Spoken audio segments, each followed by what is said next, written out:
हरे कृष्णा दोस्तों, कैसे हैं आप लोग? उम्मीद करती हूँ आप लोग अच्छे होंगे। तो आज है 24 जनवरी, दिन शुक्रवार। शुक्रवार का दिन हमारे हिंदू धर्म में बड़ा ही महत्वपूर्ण होता है, क्योंकि इस दिन हम संतोषी माँ की पूजा करते हैं। शुक्रवार के दिन माँ संतोषी का व्रत पूजन किया जाता है। इस पूजा के दौरान माता की आरती, पूजन तथा अंत में माता की कथा सुनी जाती है। आइए जाने शुक्रवार के दिन की जाने वाली संतोषी माता की व्रत कथा। तो कथा है इस प्रकार। एक बुढ़िया थी, उसके 7 बेटे थे। 6 कमाने वाले थे, जबकि एक निकम्मा था। बुढ़िया 6 बेटों की रसोई बनाती, भोजन कराती और उनसे जो कुछ जूठन बचती वह 7वें को दे देती। एक दिन वह पत्नी से बोला, देखो मेरी माँ को मुझ पर कितना प्रेम है। वह बोली, क्यों नहीं, सबका जूठा जो तुमको खिलाती है। वह बोला, ऐसा नहीं हो सकता, मैं जब तक आंखों से न देख लूं मान नहीं सकता। बहू हंसकर बोली, देख लोगे तब तो मानोगे। कुछ दिन बाद त्योहार आया। घर में 7 प्रकार के भोजन और चूरमे के लड्डू बने। वह जांचने को सिर दुखने का बहाना कर पतला वस्त्र सिर पर ओढ़े रसोई घर में सो गया। वह कपड़े में से सब देखता रहा। 6 भाई भोजन करने आए। उसने देखा माँ ने उनके लिए सुंदर आसन बिछा नाना प्रकार की रसोई परोसी और आग्रह करके उन्हें जमाया। वह देखता रहा। 6 भोजन करके उठे तब माँ ने उनकी जूठी थालियों में से लड्डू के टुकड़े उठाकर एक लड्डू बनाए। जूठन साफ कर बुढ़िया माँ ने उसे पुकारा, बेटा 6 भाई भोजन कर गए, अब तू ही बाकी है, उठ, तू कब खाएगा। वह कहने लगा, माँ मुझे भोजन नहीं करना, अब मैं परदेस जा रहा हूँ।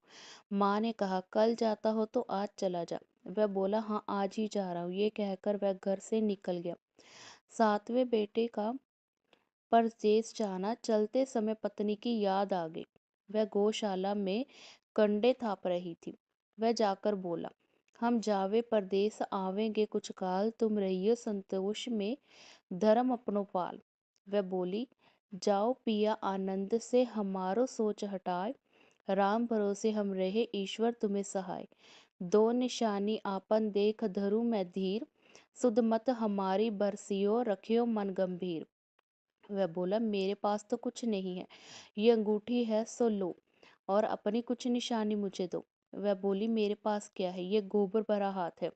ये कहकर उसकी पीठ पर गोबर के हाथ की थाप मार दी। वह चल दिया। चलते चलते दूर देश पहुंचा। वहां एक साहूकार की दुकान थी। वहां जाकर कहने लगा, भाई मुझे नौकरी पर रख लो। साहूकार को जरूरत थी, वह बोला, रह जा। लड़के ने पूछा, तनख्वाह क्या दोगे? साहूकार ने कहा, काम देखकर दाम मिलेंगे। साहूकार की नौकरी मिली। वह सुबह 7 बजे से 10 बजे तक नौकरी बजाने लगा। कुछ दिनों में दुकान का सारा लेन देन, हिसाब किताब, ग्राहकों को माल बेचना, सारा काम करने लगा। साहूकार के 7-8 नौकर थे। वह सब चक्कर खाने लगे। ये तो बहुत होशियार बन गया। सेठ ने भी काम देखा और 3 महीने में ही उसे आधे मुनाफे का हिस्सेदार बना लिया। वह कुछ वर्ष में ही नामी सेठ बन गया और मालिक सारा कारोबार उस पर छोड़कर चला गया। इधर उसकी पत्नी को सास ससुर दुख देने लगे। सारी गृहस्थी का काम करा के उसे लकड़ी लेने जंगल में भेजते। इस बीच घर के आटे से भी जो भूसी निकलती, उसकी रोटी बनाकर रख दी जाती और फूटे नारियल की नारेली में पानी। एक दिन वह लकड़ी लेने जा रही थी। रास्ते में बहुत सी स्त्रियां संतोषी माता का व्रत करती दिखाई दी। वह वहां खड़ी होकर कथा सुनने लगी और पूछा, बहनों तुम किस देवता का व्रत करती हो और उसके करने से क्या फल मिलता है? यदि तुम इस व्रत का विधान मुझे समझाकर कहोगे तो मैं तुम्हारा बड़ा एहसान मानूंगी। तब उनमें से एक स्त्री बोली, सुनो, ये संतोषी माता का व्रत है। इसके करने से निर्धनता दरिद्रता का नाश होता है और जो कुछ मन में कामना हो सब संतोषी माता की कृपा से पूरी होती है। तब उसने उस व्रत की विधि पूछी। वह भक्त ही स्त्री बोली, 1.25 आने का गुड़ चना लेना, इच्छा हो तो 5.25 आने का लेना, या 1.25 रुपए का भी सहूलियत के अनुसार लाना। बिना परेशानी और श्रद्धा व प्रेम से जितना भी बन पड़े सवाय लेना। प्रत्येक शुक्रवार को निराहार रहकर कथा सुनना और उसके बीच कर्म टूटे नहीं। लगातार नियम पालन करना, सुनने वाला कोई न मिले तो घी का दीपक जला उसके आगे या जल के पात्र को सामने रखकर कथा कहना। जब कार्य सिद्ध ना हो, नियम का पालन करना और कार्य सिद्ध हो जाने पर व्रत का उद्यापन करना। 3 मास में माता फल पूरा करती हैं। यदि किसी के ग्रह खोटे भी हों तो भी माता वर्ष भर में कार्य सिद्ध करती हैं। फल सिद्ध होने पर उद्यापन करना चाहिए, बीच में नहीं। उद्यापन में 2.5 सेर आटे का खाजा तथा इसी परिमाण से खीर तथा चने का साग करना। 8 लड़कों को भोजन कराना, जहाँ तक मिले देवर जेठ भाई बंधु के हों, ना मिले तो रिश्तेदारों और पास पड़ोसियों को बुलाना। उन्हें भोजन करा यथाशक्ति दक्षिण दे माता का नियम पूरा करना। उस दिन घर में खटाई न खाना, ये सुन बुढ़िया के लड़के की बहुत जल्दी। व्रत का परिणाम और माँ संतोषी के दर्शन देने के बारे में। रास्ते में लकड़ी के बोझ को बेच दिया और उन पैसों से गुड़ चना ले माता के व्रत की तैयारी कर आगे चली और सामने मंदिर देखकर पूछने लगी, ये मंदिर किसका है? सब कहने लगे संतोषी माता का मंदिर है। ये सुनकर माता के मंदिर में जाकर चरणों में लौटने लगी। दीन हो विनती करने लगी, माँ मैं निपट अज्ञानी हूँ, व्रत के कुछ भी नियम नहीं जानती, मैं दुखी हूँ। हे माता जगत जननी, मेरा दुख दूर कर, मैं तेरी शरण में हूँ। माता को दया आई। एक शुक्रवार बीता कि दूसरे को उसके पति का पत्र आया और तीसरे शुक्रवार को उसका भेजा हुआ पैसा आ पहुंचा। ये देख जेठ जेठानी मुंह सिकोड़ने लगे। लड़के ताने देने लगे। काकी के पास पत्र आने लगे, रुपया आने लगा। अब तो काकी की खातिर बढ़ेगी। बेचारी सरलता से कहती, भैया कागज आवे रुपया आवे, हम सबके लिए अच्छा है। ऐसा कहकर आंखों में आंसू भरकर संतोषी माँ के मंदिर में आ मातेश्वरी के चरणों में गिरकर रोने लगी। माँ मैंने तुमसे पैसा कब मांगा? मुझे पैसे से क्या काम है? मुझे तो अपने सुहाग से काम है। मैं तो अपने स्वामी के दर्शन मांगती हूँ। तब माता ने प्रसन्न होकर कहा, जा बेटी तेरा स्वामी आएगा। ये सुनकर खुशी से बावली होकर घर में जा काम करने लगी। अब संतोषी माँ विचार करने लगी, इस भोली पुत्री को मैंने कह तो दिया कि तेरा पति आएगा, लेकिन कैसे? वह तो इसे स्वप्न में भी याद नहीं करता। उसे याद दिलाने को मुझे जाना पड़ेगा। इस तरह माता जी उस बुढ़िया के बेटे के पास जा स्वप्न में प्रकट हो कहने लगी, साहूकार के बेटे सो रहा है या जागता है? वह कहने लगा, माता सोता भी नहीं जागता भी नहीं, कहो क्या आज्ञा है?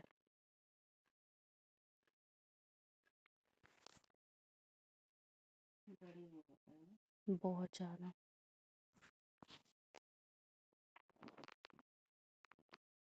माँ कहने लगी, तेरे घर बार कुछ है कि नहीं? वह बोला, मेरे पास सब कुछ है, माँ बाप है, बहू है, क्या कमी है?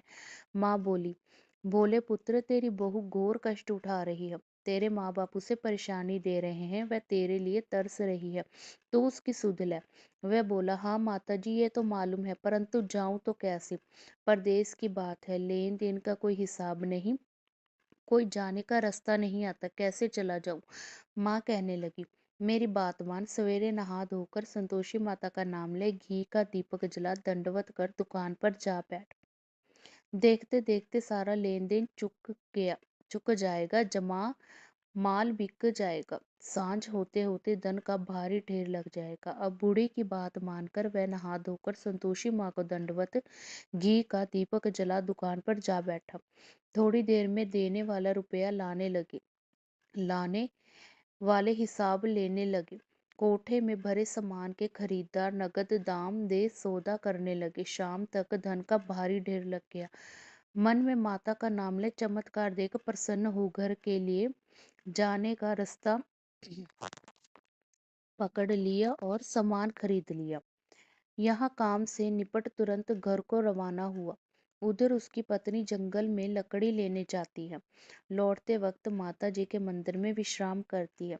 वह तो उसके प्रतिदिन रुकने का जो स्थान ठहरा, धूल उड़ती देख वह माता से पूछती, हे माता ये धूल कैसे उड़ रही है? माता कहती, हे पुत्री तेरा पति आ रहा है। अब तू ऐसा कर, लकड़ियों के 3 बोझ बना ले। एक नदी के किनारे रख और दूसरा मेरे मंदिर पर व तीसरा अपने सिर पर। तेरे पति को लकड़ियों का गट्ठर देख मोह पैदा होगा। वह यहाँ रुकेगा, नाश्ता पानी खाकर माँ से मिलने जाएगा। अब तो लकड़ियों का बोझ उठाकर जाना और चौक में गट्ठर डालकर जोर से आवाज लगाना, लो सासू जी लकड़ियों का गट्ठर लो, भूसी की रोटी दो, नारियल के कोपड़े में पानी दो, आज मेहमान कौन आया है? माता जी से बहुत अच्छा कहकर वह प्रसन्न मन से लकड़ियों की 3 गट्ठर बनाई, एक नदी के किनारे पर और एक माताजी के मंदिर पर रखा। इतने में मुसाफिर आ पहुंचा। सूखी लकड़ी देख उसकी इच्छा उत्पन्न हुई कि हम यहीं पर विश्राम करें और भोजन बनाकर खा पीकर गांव जाएं। इसी तरह रुककर भोजन बना विश्राम करके गांव को गया। सबसे प्रेम से मिला। उसी समय सिर पर लकड़ी का गट्ठर लिए वह उतावली सी आती है। लकड़ियों का भारी बोझ आंगन में डालकर जोर से 3 आवाज देती है, लो सासू जी लकड़ियों का गट्ठर लो, भूसी की रोटी दो, आज मेहमान कौन आया है? ये सुनकर उसकी सास बाहर आकर अपने दिए हुए कष्टों को भुलाने हेतु कहती है, बहू ऐसा क्यों कहती है? तेरा मालिक ही तो आया है, आ बैठ, मीठा भात खा, भोजन कर, कपड़े गहने पहन। उसकी आवाज सुन उसका पति बाहर आता है, अंगूठी देख व्याकुल हो जाता है। माँ से पूछता है, माँ ये कौन है? माँ बोली, बेटा ये तेरी बहू है, जब से तू गया है तब से सारे गांव में भटकती फिरती है, घर का कामकाज कुछ करती नहीं, 4 पहर खाकर जाती है। वह बोला, ठीक है माँ, मैंने इसे भी देखा है और तुम्हें भी, अब दूसरे घर की ताली दो, उसमें रहूंगा। माँ बोली, ठीक है तेरी जैसी मर्जी। तब वह दूसरे मकान की तीसरी मंजिल का कमरा सारा सामान जमाया। एक दिन में राजा के महल जैसा ठाट बाट बन गया। अब क्या था, बहू सूखे भोगने लगी। इतने में शुक्रवार आया। शुक्रवार व्रत के उद्यापन में हुई भूल किया कटाई का इस्तेमाल उसने उसके पति से कहा, मुझे संतोषी माता का व्रत उद्यापन करना है। पति बोला, खुशी से कर लो। वह उद्यापन की तैयारी करने लगी। जेठानी के लड़कों को भोजन के लिए कहने लगी। उन्होंने मंजूर किया, परंतु पीछे से जेठानी ने अपने बच्चों को सिखाया, देखो भोजन के समय खटाई मांगा ना, जिससे उसका उद्यापन पूरा ना हो। लड़के जीमने आए, खीर खाना पेट भर खाए, परंतु बाद में खाते ही कहने लगे, हमें खटाई दो, खीर खाना हमको नहीं भाता, देखकर अरुचि होती है। वह कहने लगी, भाई खटाई किसको किसी को नहीं दी जाएगी, ये संतोषी माता का प्रसाद है। लड़के उठ खड़े हो बोले, पैसा लाओ। भोली बहू कुछ जानती नहीं थी, उन्हें पैसे दे दिए। लड़के उसी समय हट करके इमली खटाई ले खाने लगे। ये देखकर बहू पर माता जी ने कोप किया। राजा के दूत उसके पति को पकड़ कर ले गए। जेठ जेठानी मन माने वचन कहने लगे, लूट लूट कर धन इकट्ठा कर लाया है, अब सब मालूम पड़ जाएगा जब जेल की मार खाएगा। बहू से ये सहन नहीं हुआ। रोती हुई माता जी के मंदिर गई, कहने लगी, हे माता तुमने क्या किया? हंसा कर अब भक्तों को रुलाने लगी। माता बोली, बेटी तूने उद्यापन करके मेरा व्रत भंग किया है। वह कहने लगी, माता मैंने कुछ अपराध किया है? मैंने तो भूल से लड़कों को पैसे दे दिए थे, मुझे क्षमा करो, मैं फिर तुम्हारा उद्यापन करूंगी। माँ बोली, अब तू भूल मत करना। वह कहती है, अब भूल नहीं होगी। अब बतलाओ वह कैसे आवेंगे? माँ बोली, जा पुत्री, तेरा पति तुझे रास्ते में आता मिलेगा। वह निकली, राह में पति आता मिला। वह पूछी, कहाँ गए थे? वह कहने लगा, इतना धन जो कमाया उसका टैक्स राजा ने मांगा था, वह भरने गया था। वह प्रसन्न हो बोली, भला हो हुआ, अब घर को चलो। कुछ दिन बाद फिर शुक्रवार आया। वह बोली, मुझे फिर माता का उद्यापन करना है। पति ने कहा, करो। बहू फिर जेठ के लड़कों को भोजन को कहने लगी। जेठानी ने एक दो बातें सुनाई और सब लड़कों को सिखाने लगी, तुम सब लोग पहले ही खटाई मांगना। लड़के भोजन से पहले कहने लगे, हमें खीर नहीं खानी, हमें हमारा जी बिगड़ता है, कुछ खटाई खाने को दो। वह बोली, खटाई किसी को नहीं मिलेगी, आना हो तो आओ। वह ब्राह्मण के लड़के लाकर भोजन कराने लगी। यथाशक्ति दक्षिणा की जगह एक एक फल उन्हें दिया। संतोषी माता प्रसन्न हुई।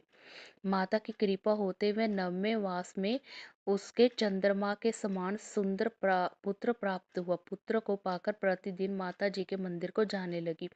माँ ने सोचा ये रोज आती है, आज क्यों न इसके घर चलूं। ये विचार कर माता ने भयानक रूप बनाया।